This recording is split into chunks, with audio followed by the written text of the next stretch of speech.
Okay, and with that, we'll begin. So good evening, everyone.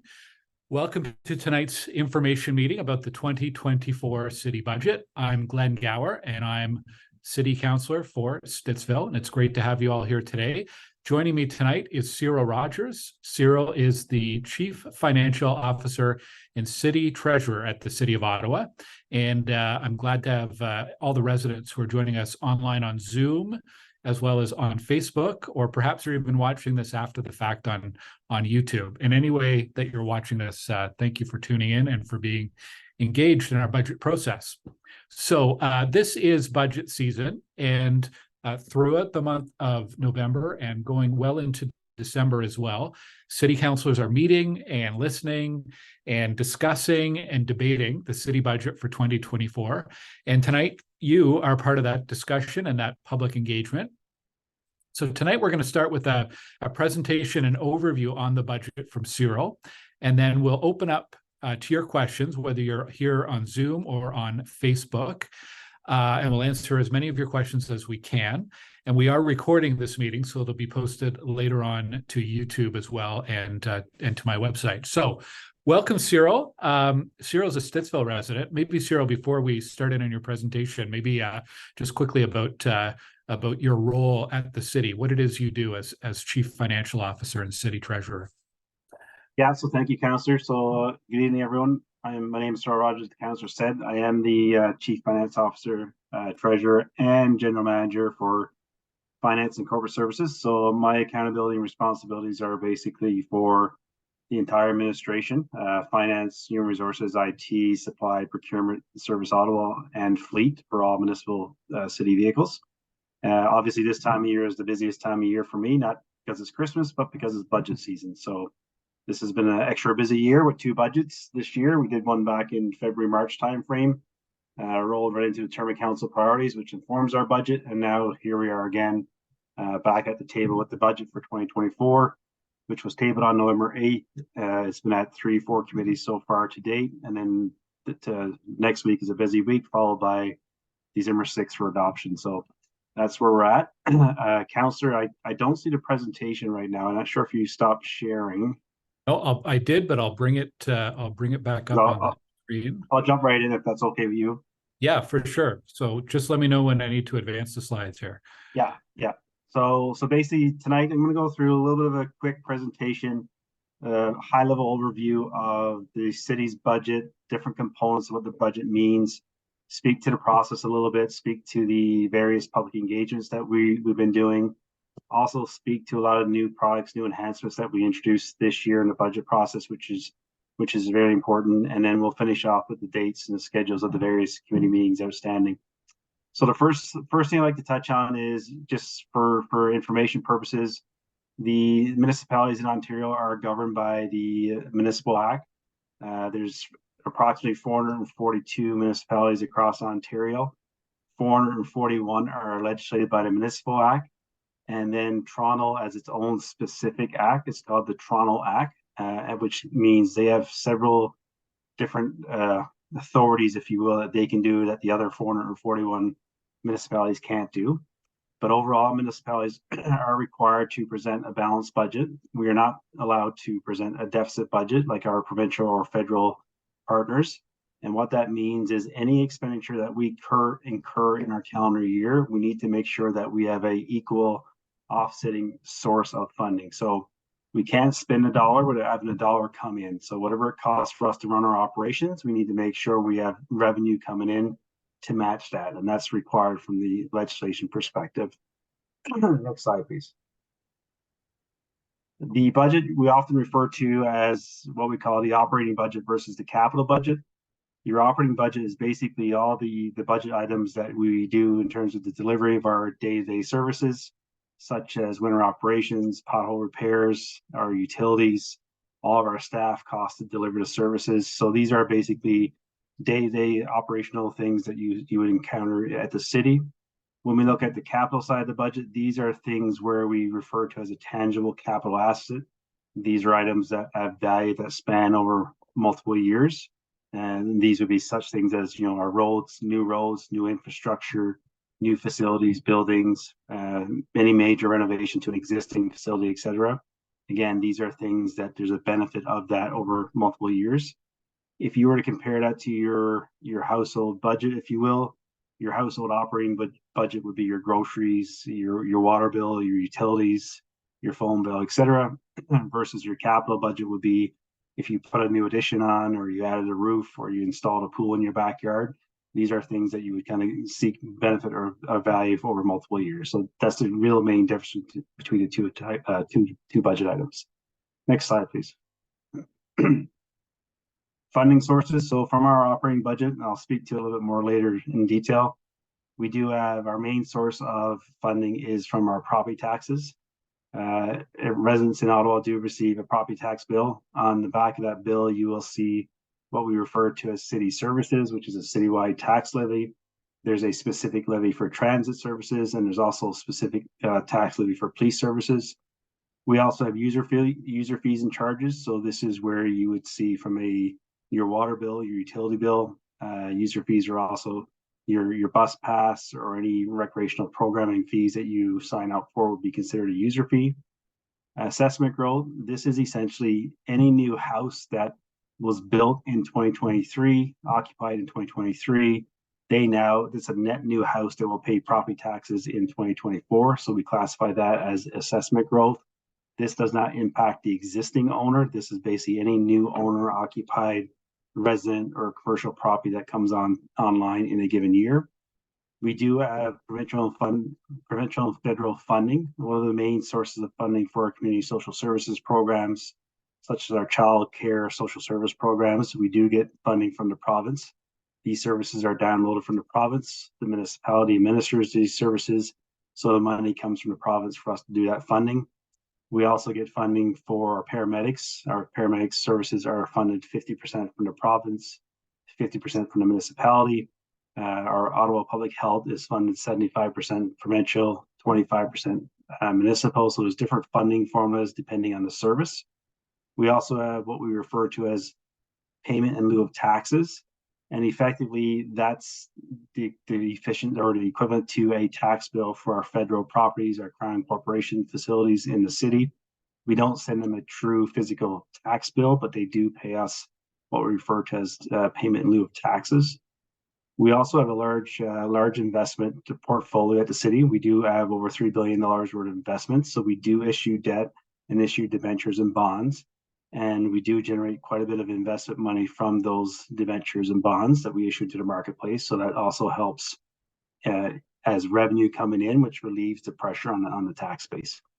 On the capital side, again, that's mainly funded from your property taxes from 3 different levies.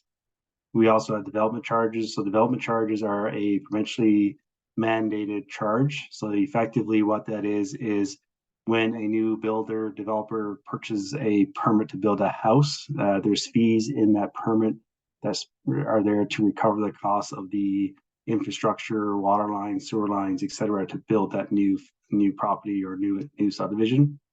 We also have federal and provincial funding. Our light rail system we do get funding from our upper tier partners, a third from the province and the feds. We issue debt for our funding as well, which I'll speak to a little later. And really, you would classify debt as like a mortgage or on your house would be a simple example to correlate that to. And then our water bills or utilities are fully self-supported from an operating and capital perspective. Next slide, please. So as I mentioned before, there are 3 different levies, and then there's the other one is the rate supported budget. So the citywide tax levy, these are services such as our winter operations, fire, paramedics, recreational facilities. Those are services that are funded from the tax bill, your property tax levy. The transit services budget and the police services budget, those are 2 separate tax levies on the back of your tax bill. And the transit tax levy funding, those dollars go right into transit, as does police. We can't take the police tax levy dollars and invest in transit, nor can we take transit tax levy dollars and invest in citywide services, and vice versa. The rate supported budget, your water, wastewater, and stormwater, again, those rates and funding that we receive from those bills are fully invested back into those 3 services. Next slide, please. Again, some examples of the citywide tax supported budgets. These would be your roads, your winter maintenance, your park and recreational facilities, libraries, paramedics, and public health. As I mentioned earlier, public health is 75% funded from the province, the other 25% from the citywide tax levy. Paramedics is 50% province, 50% from the citywide tax levy. There are some different formulas in the community social services, depending on the service, anywhere from 30, 40, 50% province to residual percentage from the tax base. And then, of course, our fire services is exclusively funded from the property tax bill. Next slide, please. As I mentioned earlier, the transit services budget. So the transit services, the main revenue sources there are basically made up of the transit tax levy, and then the fare, what we refer to as the fare box. So your monthly ticket pass or your daily ride pass for the transit.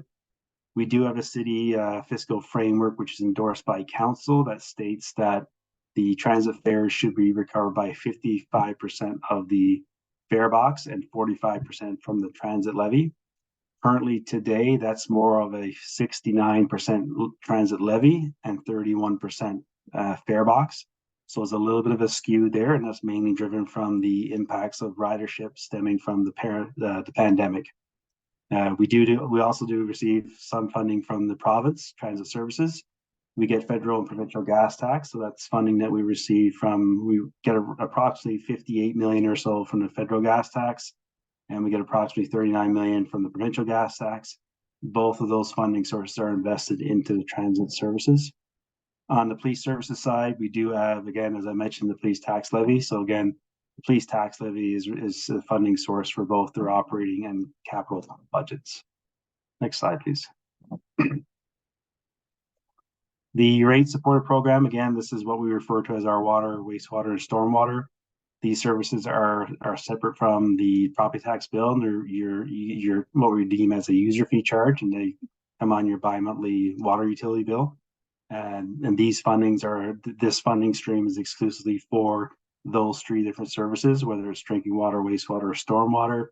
This program is a very capital intensive program, significant investments into capital. Most of the infrastructure is below ground, and we do have some large infrastructure, such as the ROPEC facility in the east end. Next slide, please. Again, user fees. So the Municipal Act does allow municipalities to recover costs of delivering services outside of the tax bill.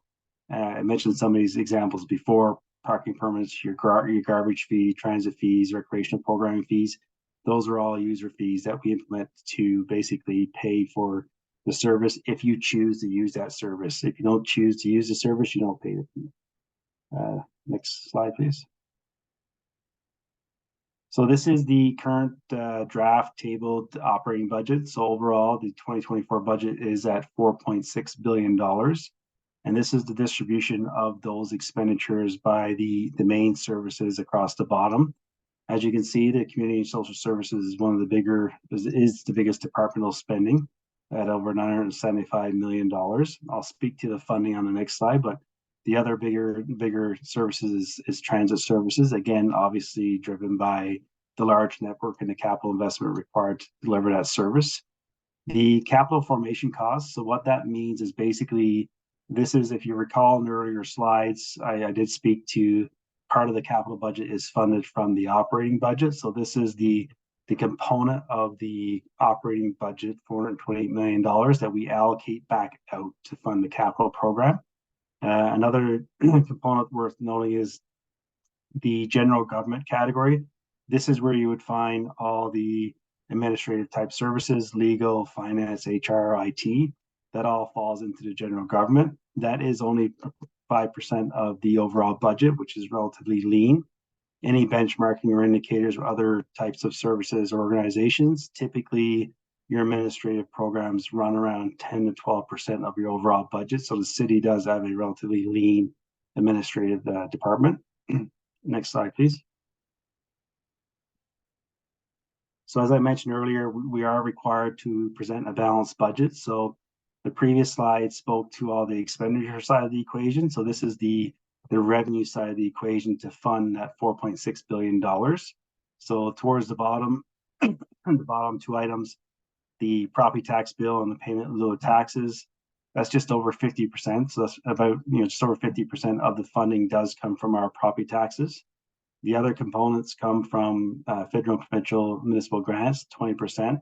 Again, if you recall on the previous slide, one of the bigger departments was community social services. The majority of the $957 million is allocated to community social services. And then the fees and services charges. So that's where you would see the transit fare revenue, recreational programming revenue, your water utility revenue as well. So that's the other component that makes up the residual $4.6 billion worth of revenues. Next slide. On the capital side, so this year we are over $1 billion, so $1.24 billion from an investment into our capital program for 2024. Again, the largest items are in the transportation and rate program, the drinking water and wastewater services. All three of those services are very capital intensive services. The integrated roads and water and wastewater program, so that is how we classify any underground infrastructure, any piping infrastructure that's below a road. So we can't go in and repair that sewer, water, wastewater infrastructure without tearing up the roads. So that's why we call it integrated roads, water, and wastewater. Effectively, we need to repair the road in order to get at the pipes below. So that's why it's classified that way. Next slide. So here's how we pay for the $1.24 billion worth of funding. So $700 million comes from reserves. We do have over 20 different reserves with different criteria in terms of how we can spend that money. So previously, when I spoke about the capital formation costs, so the capital formation costs in the previous slide was just over $400 million.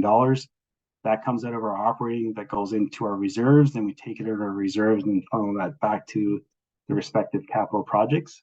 We do issue debt. So again, debt is basically how we amortize our investments into the large capital items. And then development charges is again, as I mentioned previously, when new development occurs, there's a development charge applied to the permits, and those money then funnels back through the capital program to pay for that infrastructure. Next slide, please. Public engagement. So this cycle, this term, there's a commitment from staff and from the mayor and councillors to enhance our public engagement. Immediately following the 2023 budget, I met one-on-one with all councillors to get feedback. We did a resident survey right after the 2023 budget process. We compiled those results. We met with the mayor's office. Each of the councillors also met with the mayor's office earlier in the process for the 2024 budget cycle to get input and ideas. So we've been really increasing our engagement. Finance did do a technical one-on-one briefing at council earlier in September. I've met with media staff one-on-one individually as well. So we're enhancing all of our social outlets and advertisers in terms of trying to educate and inform as best we can the public about the budget process. Next slide. New this year, so all this information is on ottawa.ca. If you navigate to ottawa.ca, you can find all these budget links. So to the left, this is what we're labeling as a new budget magazine. So we do have considerable amount of new information provided in this document. We're providing different information in terms of performance indicators, metrics, operational metrics, in terms of a better understanding and appreciation of the overall budget. We're also identifying other core areas of investments that's not easily found in the bigger budget document. So it's easier for residents to understand and digest in terms of the budget that they see in front of them. To the right side, we have automated our budget documents. So before this year, the documents were only available either in hard copy at the library or client services center.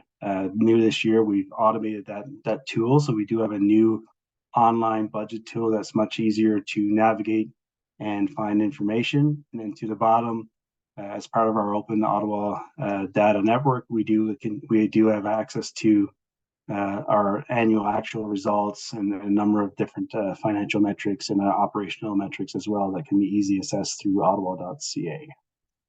Next slide.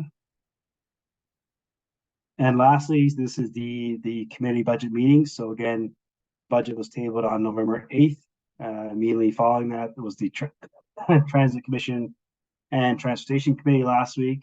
Today, we were at the Environment and Climate Change Committee.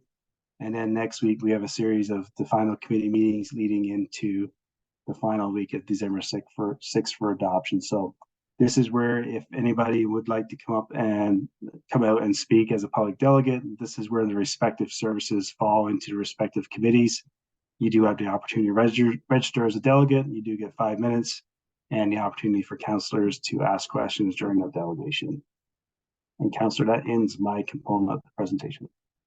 Okay, super. So before we get to the Q&A, I put together a few slides just with some specific highlights for Stittsville that I thought people might be interested in. So let me bring that up. There we go. So walking through, so on infrastructure, we have road resurfacing, so repaving on Cloverloft Court and Lazy Knoll Court on Fringewood.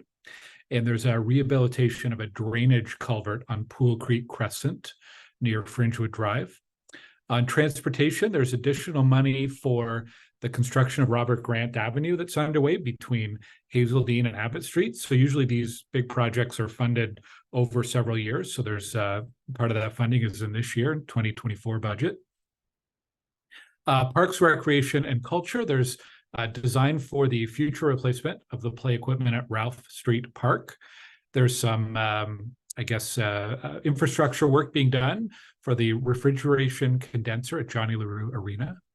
Improving public access to Shea Woods. So this is part of the overall landscaping and design of the new dog run at Shea Woods. And investment in the Fernbank Community District Park. This is going to be a major park on Abbott Street, just a little bit east of Robert Grant Avenue. Ottawa Fire Services. So as part of the longer-term plan for emergency services, there's money in this budget to do some physical renovations and upgrades to Fire Station 81 as they shift in the future from a fully volunteer station to a composite station, which would be both volunteers and full-time firefighters. And then on traffic safety, there's going to be a new automated speed enforcement camera installed in front of Holy Spirit School on Stittsville Main Street. And then we have a number of ward traffic calming measures that'll be part of a $75,000 ward budget for traffic calming in the community. Some of that's going to be going towards a new pedestrian crossing near Jean-Paul II School at Abbott and Talltree. And then there'll be some other projects in the community with flex stakes or radar boards, speed bumps as well. So we're still finalizing that list, but that's a budget that'll be devoted towards traffic safety. So with that, that's our presentation. And we're going to move to Q&A. So if you're watching on Zoom or on Facebook, there's a few ways that you can ask your question. First of all, you can use the Q&A panel that's on Zoom. So if you're on a desktop or a computer or laptop, look for the Q&A button at the bottom of your screen and you can type in your question. And I see we've already got 1 and 2. Good, they're coming in. That's great. You can also raise your hand if you'd like to ask your question directly, kind of like a call-in radio show. So if you raise your hand, we can give you the ability to speak and ask your question. And if you're watching on Facebook, you can type your question right into the comments. And Kara from my office is behind the scenes here and watching for the questions coming in on Facebook. So I'm just going to have a look at our Q&A and our hands raised.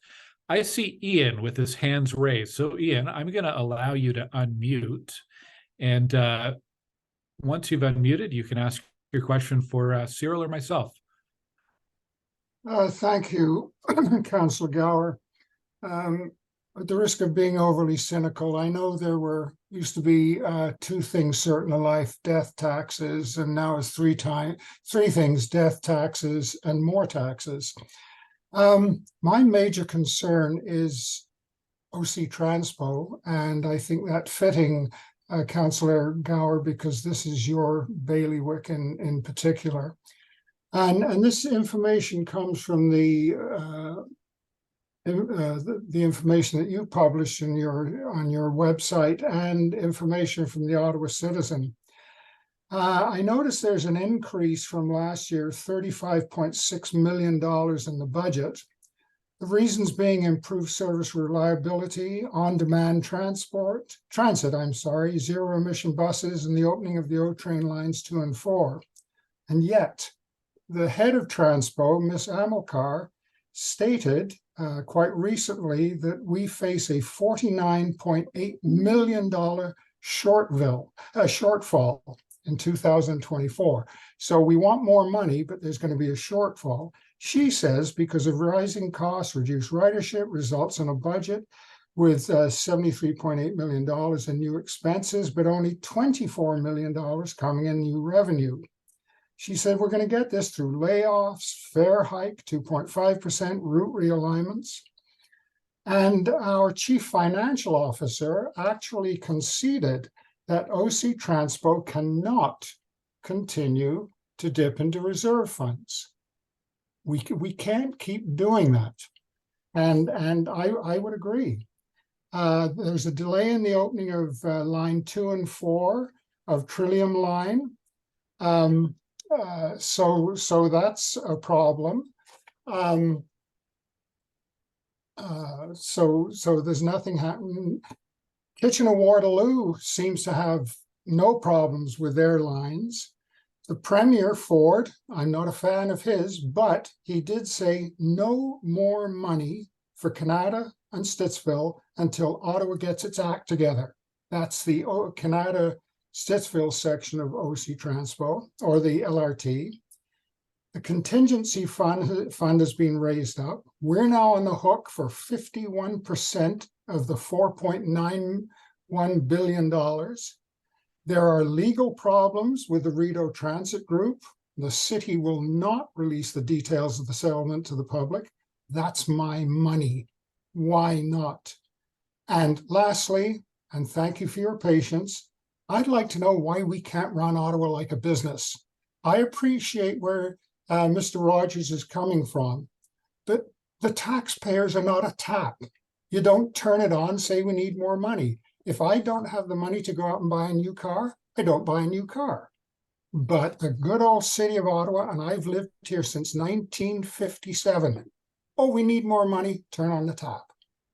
And the biggest drain right now is OC Transpo, because it ain't working. Thank you, Councillor Gala. Well, yeah, thank you very much, Ian. You've raised a lot there, and I'm not sure where to start, but I appreciate that.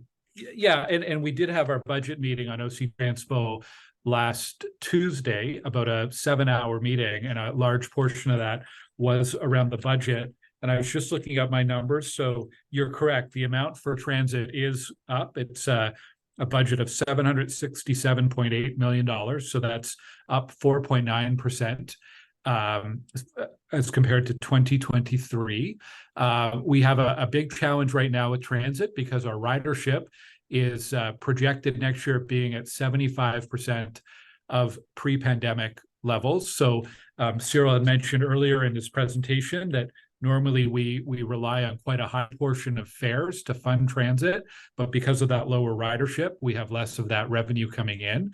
While you were asking your question, I just called up a slide that was shared at our Transit Commission meeting, just showing some of the pressures and savings and revenue, some of the different aspects to the transit budget that we discussed at our last meeting. In the end, we have a transit deficit of $12.7 million, I believe, Cyril, you know, off the top of your head, 12.7 million. Yeah. So the difference between expenses and overall revenue coming in amounts to 12.7 million, and that's what's being recommended to come from our reserves. I agree, Ian. I don't think that's sustainable year after year. I think in the environment where we're in, where we're still transitioning, our ridership is still transitioning back, I think it is appropriate to take from reserves in a limited way, but it's certainly not something we can be doing year after year after year.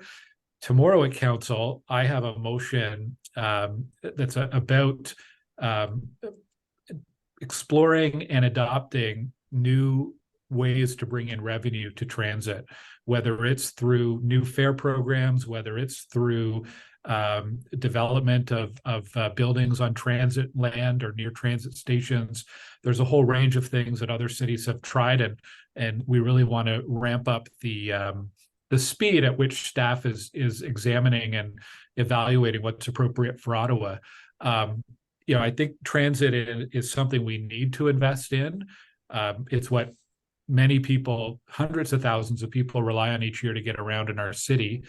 So it is an important investment, but it's a challenging time right now because of the lower fares that we're receiving because of that lower ridership. I don't know, Cyril, if you had any other comments or thoughts based on what Ian had raised. Yeah, I mean, I'll just add a few points. So, Mr. Rayburn, you were correct in terms of in 2023, we had a $39 million gap in our budget when we tabled our budget in terms of, it was expected to come from the province. The province didn't come through with that funding this year. What we presented at Transit Commission last week, along with the budget, was a full strategy to balance our budget in 2023. We're actually going to be contributing some money back into our transit reserve. So as Councillor Gower did state, we will be taking some money out of our reserve in 2024. This is not a sustainable practice, as you rightfully commented about what I stated at Commission last week, nor is it something I would normally do or support, but it is a short-term step as we move forward with transit. And as Councillor Gower did say, tomorrow at council, there's an extensive motion that he's put forward for us to work with basically our federal, provincial funding partners and explore all opportunities in terms of different sources of funding. There is some steady funding coming from the feds to transit authorities across the country. There's a plan for different municipalities and provinces beginning in 2026, which is a badly needed funding source for all transit. Another thing I would like to point out to Councillor Gower, if you don't mind, is, we are a little bit different in Ottawa. If you were to go into Toronto and you go look at the Eglinton line and some of the GO train out to Hamilton, the province is fully paying for that infrastructure. So the province is paying for 100% of the capital cost to build that subway, light rail, train system in Toronto. Whereas here in Ottawa, the province kicks in a third of the money. So, there's a little different nuance here in terms of what we get from our upper tier province and federal partners. And it's something that Councillor Gower and the mayor are advocating frequently from our partners to get that same kind of treatment from our other partners. And I also want to note that there's been a number of studies done by various different organizations over the years, and it's quoted that approximately 9% of your tax dollars that you pay, your overall taxes that you pay as an individual, from a property tax bill to your income taxes, etc., only approximately 9% of your total taxes that you pay funnels back to the municipal level, whereas 51% of the services you receive come from the municipality. So when you look at the value for money in terms of your total taxation that you pay as an individual versus the service you get in return, it's a little bit of an interesting metric when you look at it that way. Thanks, Cyril. Ian, did you have any other questions or comments or anything you wanted to share? Oh, thank you very much. I appreciate your time, you and Mr. Rogers. Well, thank you, Ian. And I think you mentioned it, but there is additional information about the transit budget on my website. That slide deck that I pulled one slide up from is available there, and even a direct link to the 7-hour meeting on YouTube if folks are really interested in a deep dive on the budget. Obviously, it's a big focus for councillors, with transit one of our main priorities. But thanks, Ian, for your question. Thank you. We have an anonymous question in our Q&A from one of our attendees. And it reads, since our last budget, and it seems the current budget, does not provide enough funding to fully maintain our roads and do necessary improvements or additions that are many years past the original plan dates. For example, Stittsville, Maine to Palladium and Maple Grove to Stittsville, Maine, etc. Based on this, what is the plan to increase our budget to do this work? So probably, I know this came up, there's two things I think here. Maybe, Cyril, if we split it up to road maintenance and new roads. The road maintenance question came up last week at Transportation Committee, and I think you answered it in terms of kind of the catch-up plan the city has on infrastructure maintenance. So maybe if you can address road maintenance and how this budget addresses it, and how in the longer term the city's catching up on that as well. Yeah, so in 2018 timeframe, we presented what we call a long-range financial plan for our tax-supported infrastructure, mainly roads.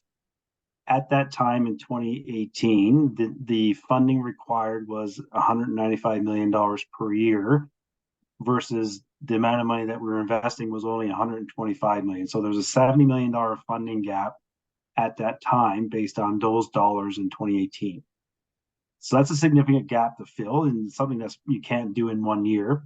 So the plan that we put forward at that time, which was endorsed by council of the day, was to close that gap by 2026. So we're still on track to close that gap. So after this year, we have 2 more years left. But what we've done in addition to that plan is in 2023, we did a one-time $30 million investment on top of our increasing year-over-year investments to get to that number. And now in 2024, we're making another one-time $30 million investment into the roads infrastructure as well. We've also introduced this term in 2023 budget. We introduced a new minor sidewalk repair program, and in this budget for 2024, we're actually doubling that investment in this cycle. So there's a number of different investments, increasing investments that we're putting towards there. Did you want me to speak on the growth, or did you want to take that? I'm good either way. Well, if you wanted to start on growth, and maybe I'll add to your answer, depending on if I have anything to add. Yeah. So from a growth perspective, again, we use what we refer to as the TMP, which is the Transportation Master Plan. That was a plan that was put forward in 2013. It's a 40-year plan. And we break that into what we call phase 1, phase 2, first phase 3, with the later phases being more conceptual in nature. And then as I spoke to my presentation, the growth side of the equation is largely funded from development charges. So when we do these plans, we have projections in terms of how those development charge revenues will come in. And because of escalating costs in terms of the infrastructure costs, and in some years, a delay in growth projections, some of the investments have shifted, but we do continue to invest in the growth program. As Councillor Gower said, the Robert Grant extension in the past few years continues to be built out. In this budget, we do have a significant investment on the Green Bank. I know it's not in this ward, but it's a significant investment from the Green Bank realignment in terms of getting into the southern part of the city. So I'll add a little bit more local context. I'm just going to bring up a map. This is on my website. If you search for roads, you will find the link to this at glengower.ca. And this is from something we posted 2 years ago, November 2021. And it's a map that illustrates the planned road projects from that transportation master plan that Cyril mentioned, which was established by the city in 2013. So it's a 10-year-old plan, and the city's actually in the process of doing a major update to that. But the color coding indicates when each piece of roadway is scheduled to be built. So Robert Grant Avenue, that's being built now, and it's scheduled to open in early 2025. It is trying to see. It was scheduled to be built in 2020 to 2025. So the long-term capital funding for that, as it was planned in 2013, would have it built and funded in 2020-25. The other one is Carp Road. Again, scheduled to be built 2020 to 2025. We're on the late end of that, but there is money in the 2025 budget for construction of Carp Road. And there was money in last year's budget to complete the detailed design. So there is funding for that. And then I think the question asks about Maple Grove Road and Huntmar. Those are scheduled from a capital planning perspective a little bit later in the 2026 to 2031 timeframe. Those also depend a little bit on when development happens in the area. So, for example, that connection of Maple Grove Road to Stittsville, Maine, that is less about budget and availability of capital funds. That one is hinging on when Claridge decides to develop a piece of land that they have at Maple Grove Road. And they recently had approval of that at LPAT, the Ontario Municipal Board. What is it called now, Cyril? Do you remember? They keep changing the name of it. Yeah, it's on top of my tongue. I'll In any think of it tonight. case, they appealed it. The province approved it. Now they have approval, and we still don't have a schedule for when they'll start building the neighborhood, but the connection from Maple Grove to Stittsville, Maine would happen at the same time, and it's at the cost of Claridge, of the builder. So anyhow, if you search for roads on my website, you will come up with this page and a video that accompanies it as well, with more information about how these are funded and scheduled. Just looking for some more questions from Facebook and so on. Cyril, a question we often get is about, with the price of homes rising across Ottawa, including Stittsville, what effect does that have on the amount of property tax that someone would pay? So as an individual property owner, it's only impacted when we have a reassessment cycle. So Impact, the Municipal Property Assessment Corporation, they are the ones that determine the value of houses across the province of Ontario. So if as market value goes up, it helps influence their reassessment, but market value does not indicate any impact to your property tax bill rising to that same amount. So that assessment is typically done every 4 to 5 years. It hasn't been done since 2016 because we were due for a reassessment cycle in 2020 timeframe when the pandemic hit. So that's been put on hold. But from a market value perspective, obviously the market value will drive the impact assessment a little bit, but it's not a 1-for-1 correlation. So is it likely, though, that people would see a big change, big jump in taxes payable whenever the province decides to make that assessment update? So what the city does is, the city has what we call neutral tax ratios.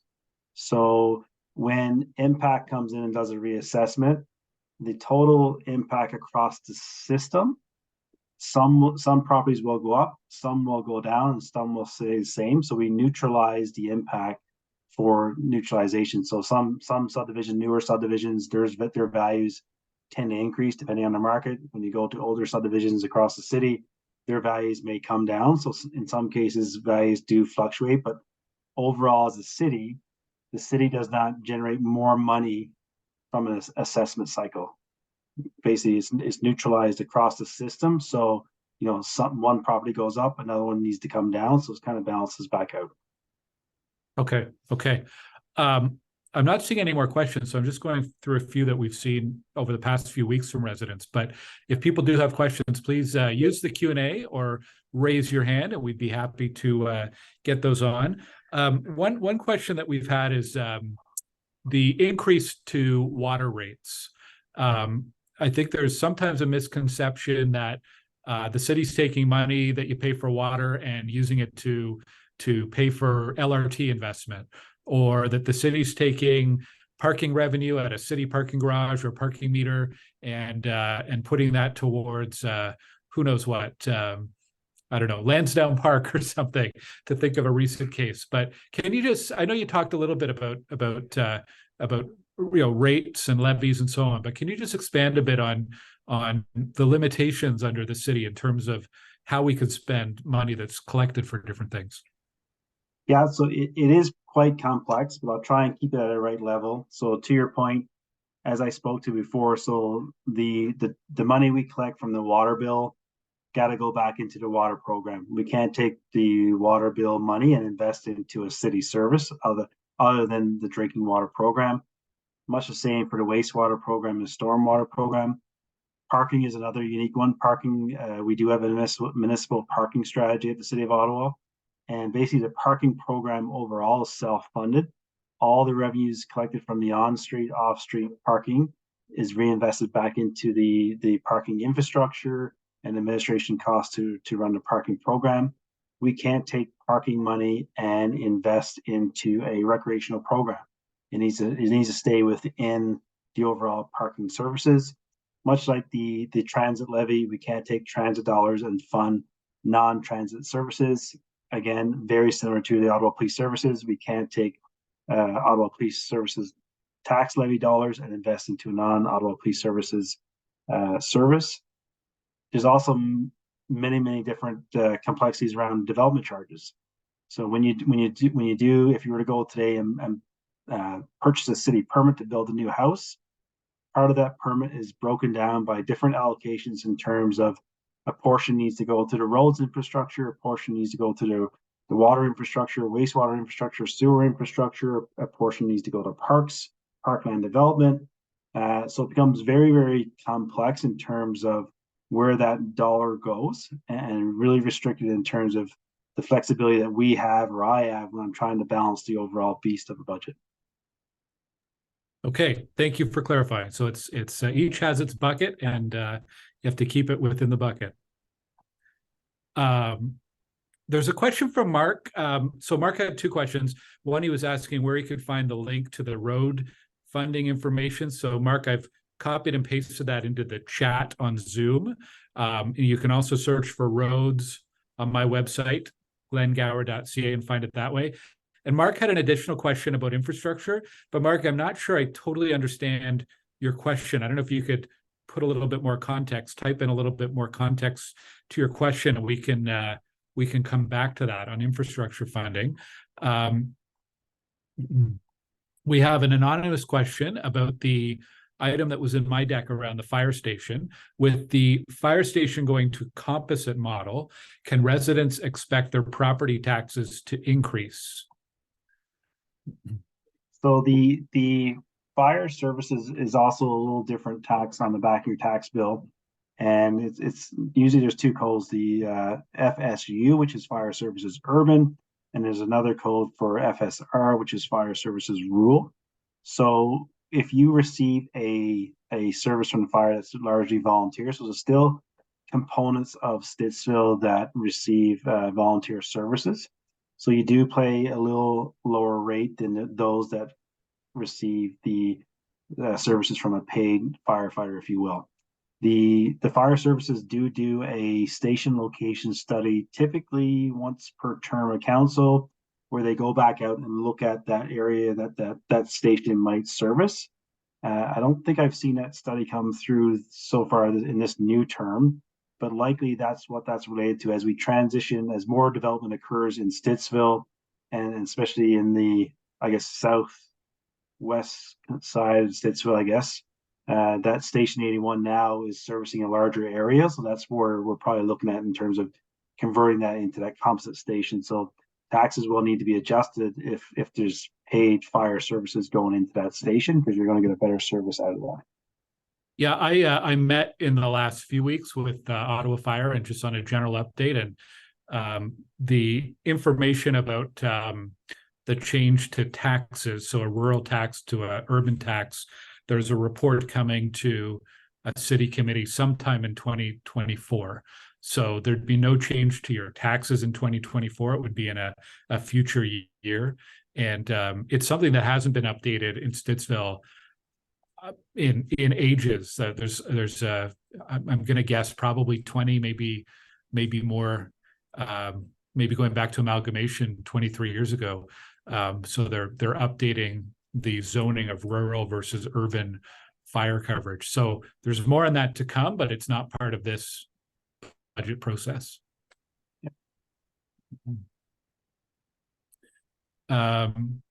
Okay, so Mark has clarified his question. Thank you, Mark. So is infrastructure being funded fully to keep it fully maintained? If not, what's the solution? It seems like there's always catching up to do, and the city can't keep up with repairs and maintenance required. Can you address that one, Cyril? Yeah, So again, in what I referenced, the long range financial plans, and back that was done in 2018, that was basically what the funding requirement was at that point in time. What we do is finance, we work closely with our infrastructure team. There's another big report, or used to be a big report, called the Comprehensive Asset Management Plan. And that plan would basically go out and state the state of condition of all the different assets, so the roads, sidewalks, buildings, etc. And that was given a rating of good, fair, poor, or non-repairable. And that's how things got priority. The previous council, their decision was basically to invest more in the arterial and collector roads. So that's where the more of the investments have gone in the past 4 to 6 years from those increased investments.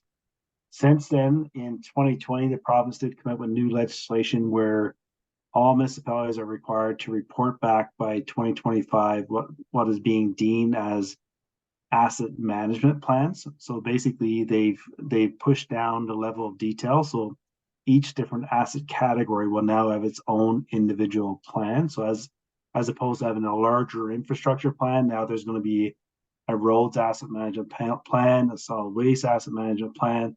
So each category is going to have its own plan. So those reports will be coming back to council starting late 2024 and into 2025, and that will be identifying the updated requirement, updated need from a funding perspective, but also from a timing and prioritization perspective in terms of delivering the repairs needed for those different asset classes. Thank you, Cyril. Mark, I hope that answers your question. And it is something that gets a lot of attention every year budget time to make sure that city is investing in the upkeep of assets to keep them safe, to keep them operational, to extend their life even. So thanks for that question. I think one more question, Cyril, because we're coming up on 8 o'clock. There's a lot of growth in Stittsville. We add hundreds of new homes and businesses every year. What does the city do with all that tax revenue from new growth? Where does it go? So all the new taxation revenue. So we do look at, we don't look at our budget by ward. Obviously, different parts of the city grows at different rates. But it's also true as well when we look at our recreational facilities. We do have people that come from outside of the ward into the ward to use the services. But we do look at investing into any increase in services required, driven by that growth. Where it gets a little bit complex or convoluted, if you will, is when you look at a recreational facility like CRC just around the corner from where I live. My kids are now growing older, so they're starting to not use those programs. So as a new subdivision gets built and new young kids come into the programming, we also have a little bit of the same effect on the opposite side, where kids have gotten older and fall out of the mature neighborhoods and don't use the service. So there's not always a one-to-one relationship in terms of, we have 50 new houses, doesn't necessarily need we have a 15% increase in requirement on that service, because there's always a little bit of a give and take. On the more tangible areas, such as winter operations, as an example, as new road networks get built, new streets get built from that growth, obviously that budget needs to increase. So we've increased the winter operations budget significantly year over year. Since even 2 years ago, I think the budget was around $80 million. In this budget cycle, the winter operations budget is up to $92 million. When I started at the city in 2014, the winter operations budget was $58 million. So a significant increase there.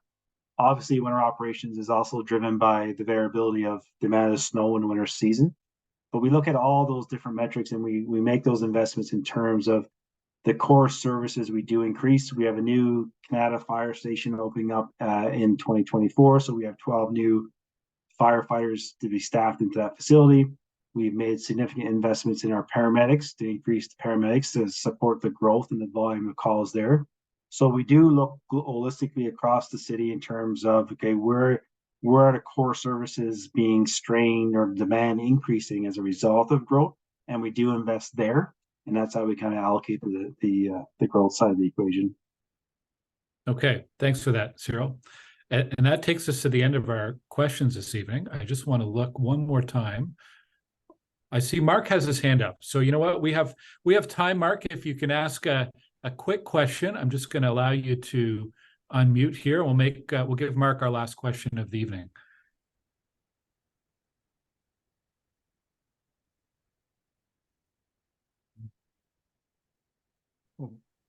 Hello? Hi, Mark. Hi. Yeah, so when you answered your question for me, Cyril, was a good answer, but it sounds like that asset management plan you're talking about really isn't going to be looked at till the end of 2024 or for perhaps the budget for 2025. So is there a gap that you're aware of now and are we actually funding to do anything with that gap in the 2024 budget? So when I say we're going to be presenting that report in 2025, so a lot of work has been done to date and even to get us there, because it's a pretty intensive work requirement to get there. And I think that's where, if you recall earlier in the presentation or earlier in the Q&A, in 2023, we did have a one-time incremental $30 million investment that was allocated to roads. In this budget cycle, we did another incremental $30 million investment, which is going to be allocated to roads, sidewalks, and pathways. So we do know that the existing plan that we're tracking to is a little bit off from what the new plan will say, and that's why we're making those incremental one-time injections this year and last year to kind of make sure that once we get to those brand new revised plans, that the gap is not too far away. So we do recognize there is need there, and that's why you're seeing those, I'll call it one-time top-ups in the last two cycles. Okay, thank you. Thanks, Mark, for joining us and for the question. Appreciate it. Okay. All right, so we will wrap it up there. Cyril, I want to thank you for your time this evening. And thank you to all the residents who joined us and for the good questions coming in. Also want to remind you about a couple of links. Engage.ottawa.ca has a budget questionnaire where you can share some of your comments and feedback. Ottawa.ca has all of the detailed budget information that Cyril mentioned, the budget magazine, the budget data, the budget books, if you want to do a deeper dive. And if there's anything you're looking for and you cannot find, email me and I'd be happy to track that down for you. And I want to say thank you to Jenny and Kara and Lisa, who are some of the people who've helped out behind the scenes and getting this presentation up and off the ground. Appreciate your help. And finally, thank you again to residents for spending your time with us on this icy, snowy evening. Hope you drive safe out there. And once again, Cyril, thanks a lot for your time and your presentation. Have a good night. All right, see you tomorrow. Mm-hmm.